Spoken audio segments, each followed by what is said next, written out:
నమస్తే. Welcome to I dream. నేను మీ Madhuri. Shoulder pain చాలా మందిలో సడెన్‌గా షోల్డర్ పట్టేసింది అంటూ ఉంటారు.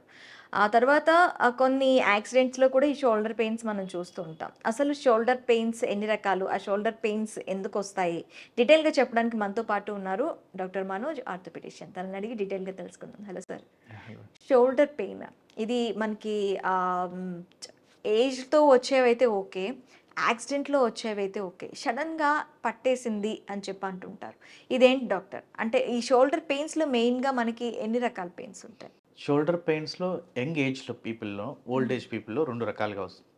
యంగ్ ఏజ్‌లో అయితే యాక్టివ్ పర్సన్స్, హ్మ్. దోస్ హూ ఆర్ ఫిట్టింగ్ అంటే మనం రోజువారీ హ్యాండ్ బ్యాగ్ దగ్గర నుంచి బ్రీఫ్ కేస్ దాకా మోసే వాళ్ళందరిలో కూడా షోల్డర్ ఎంతో కొంత స్ట్రెచ్ అవ్వడం జరుగుతుంటది. అవును. అది నార్మల్ ప్రాసెస్. అంటే స్ట్రెచ్ అవ్వటం, మళ్ళీ అదే ప్లేస్‌కి వెళ్ళటం. స్ట్రెచ్ అవ్వటం, అదే ప్లేస్‌కి వెళ్ళటం. సో, దానికున్న ఒక భాగం వల్ల దానికి మనం ఈ షోల్డర్ జాయింట్‌లోకి లేదా ఈ చుట్టూ ఉన్న కండరాలు స్ట్రెచ్ చేయడం జరుగుతుంది హ్మ్. యూజువల్‌గా. దీంట్లో యూజువల్‌గా చాలా మందికి ఈ షోల్డర్ ప్రాబ్లమ్ ఉన్న వాళ్ళకందరికి కూడా స్టార్ట్ అయ్యేదేందంటే సుప్రాస్పైనటస్ టియర్ అంటాం. అంటే యూజువల్‌గా అంటే చిన్న ఇంజ్యూరీ గాని, చిన్న అంటే అబ్నార్మల్ పోస్చర్ అంటే సూట్ కేస్ ఇలా ఎత్తేవాళ్ళు మామూలుగా ఎత్తేది కాకుండా బ్యాక్ సైడ్ నుంచి ఒక సూట్ కేస్ ఎత్తడం వల్ల హ్మ్. వాళ్ళకేమవుతుందంటే ఒక చిన్న మైక్రో టియర్ అనేది జరుగుతుంది షోల్డర్ మజిల్స్‌లో. ఎప్పుడైతే షోల్డర్ మజిల్స్‌లో మైక్రో టియర్ అనేది జరుగుతుందో అప్పుడు వాళ్ళకి ఈ ప్రాబ్లమ్ అనేది ఎక్కువగా కనపెడుతూ ఉంటుంది. ఈ షోల్డర్ ఎప్పుడైతే మనకి ప్రాబ్లమ్ స్టార్ట్ అవుతుందో సో దాన్ని ఇనిషియల్‌గా గుర్తించడానికి డాక్టర్ గారు అన్ని మూవ్‌మెంట్స్ అంటే జాయింట్ రిస్ట్రిక్టెడ్ అన్ని మూవ్‌మెంట్స్ చేసి చూస్తారు. ఓకే. సో, ఏ మూవ్‌మెంట్‌లో వాళ్ళకి జాయింట్ రిస్ట్రిక్ట్ అవుతుందని చూడటం, ఏ మజిల్ దాంట్లో ఇన్వాల్వ్ అయిందని తెలుసుకోవటం, దానికి తగ్గట్టుగా ట్రీట్మెంట్ ఇవ్వడం జరుగుతుంటది యూజువల్‌గా. సో, ఈ సుప్రాస్పైనటస్ అండ్ ఇన్ఫ్రాస్పైనటస్ అనేది రెగ్యులర్‌గా మనం చూసే టియర్స్‌లో ఎక్కువ మంది చూసే దాంట్లో ఉంటుంది. ఓకే. బట్ మామూలుగా అంటే చాలామంది నొప్పి స్టార్ట్ అవ్వగానే షోల్డర్ జాయింట్ అనేది ఇలా ఉంటుంది. ఫ్రీగా జాయింట్ మూవ్ అవ్వాలి. అందరికీ ఈ జాయింట్ అంటే ఈ గ్యాప్ ఉండి ఈ జాయింట్‌కి అంటే భాగం ఈ బాల్ లాగున్న జాయింట్ పైనున్న యాక్రోమియన్ ప్రాసెస్‌కి దీనికి ఈ గ్యాప్ ఉండాలి. హ్మ్. ఈ గ్యాప్ ఉండకుండా స్పాజమ్ చిన్న నొప్పి స్టార్ట్ అవ్వగానే ఈ మజిల్స్ అన్నీ టైట్ అయ్యి ఇలా వెళ్ళడం జరుగుతుంది. ఎప్పుడైతే ఇలా వెళ్ళటం జరుగుతుందో వాళ్ళకి ప్రతిసారి చెయ్యి ఎత్తినప్పుడల్లా ఈ ఇది రిస్ట్రిక్టెడ్‌గా ఉండటం, తగలటం లేదంటే నొప్పి రావటం జరుగుతూ ఉంటది. ఈ ఇది ఇంపింజ్‌మెంట్ అంటారు.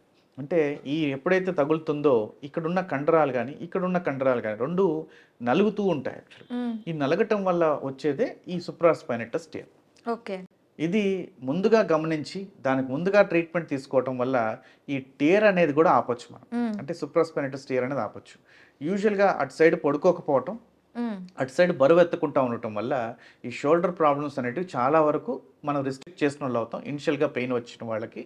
సో, ఇలా కాకుండా ఇంకా అది నొప్పి వచ్చినా కూడా పెయిన్ ఇంకా ఎత్తుతున్నాము అంటే టియర్ బరువెత్ అనేది అవుతుంది. తర్వాత గ్రేడ్ రీప్లేస్‌మెంట్ అనేది 2 టియర్ నుంచి గ్రేడ్ 3 అవుతుంది, 4 అవుతుంది. దాని తర్వాత ఎత్తలేని పరిస్థితి వస్తుంది. కంప్లీట్‌గా 90 డిగ్రీస్ కాదు కదా! 90 డిగ్రీస్ కన్నా పైన కూడా ఎత్తలేకపోవడం అనేది జరుగుతుంది యూజువల్‌గా. సో, ఎప్పుడైతే ఈ జాయింట్ పైకి ఎత్తలేకపోతున్నారో వాళ్ళ జాయింట్ అనేది కంప్లీట్‌గా రిస్ట్రిక్ట్ అవుతూ ఉంటుంది.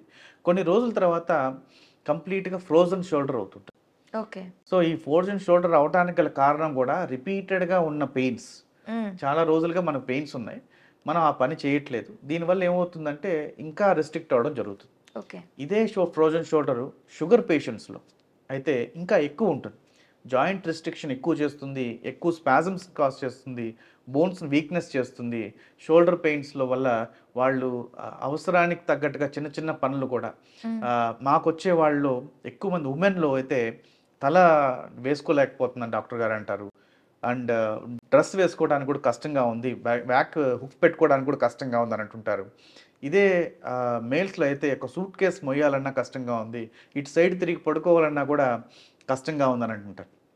యూజువల్‌గా షోల్డర్ ఇంజ్యూరీస్ అయినా, షోల్డర్ పెయిన్స్ వచ్చిన వాళ్ళు ఏ భాగంలో అయితే ఎక్కువ నొప్పి ఉందో, ఆ భాగం సైడ్ పడుకోకుండా ఉండటం మంచిది. ఓకే. సో, అలా కాకుండా అటు సైడే పడుకుంటే ఇంకా షోల్డర్ జాయింట్‌ని దానికి ప్రెస్ చేయడం జరుగుతుంది. ఇంకా మనం రిస్ట్రిక్షన్ పెంచడం జరుగుతుంది. మీరు గమనించొచ్చు చాలామంది షోల్డర్ పెయిన్ స్టార్ట్ అయినోళ్ళు అటు సైడ్ పడుకుంటే పొద్దున్న లేవగానే ఇంకా పెయిన్ ఎక్కువగా ఉంది అని అంటుంటారు షోల్డర్ పెయిన్. అవును.